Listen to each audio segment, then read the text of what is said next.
Is there any connection there? I'm going to concentrate on the fact that I think the lesson he learned in that horrific year of 1944 was that if you hide your true identity, you can gain power, you can survive. And those who are seen as disadvantaged or handicapped and don't hide their identity, well, they don't survive.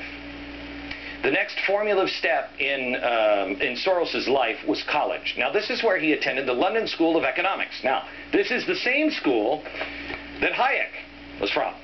He wrote Road to Serfdom. This is freedom fighter.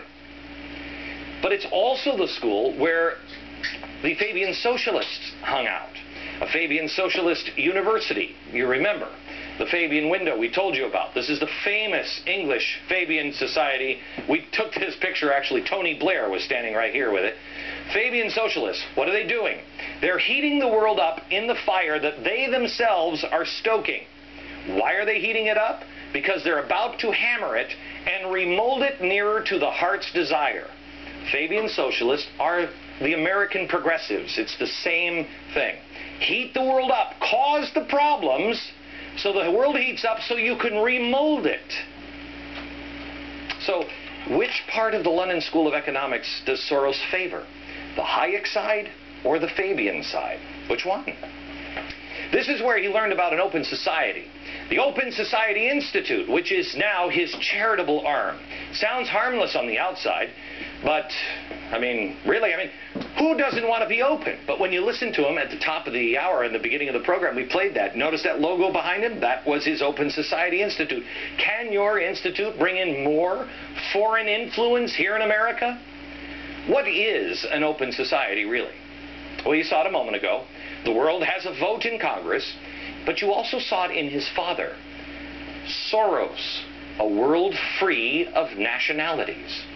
It is a global replacement for our republic. For all the work our founders did, that's old news. We must progress past it. We must have a new world order. It is a replacement for the republic.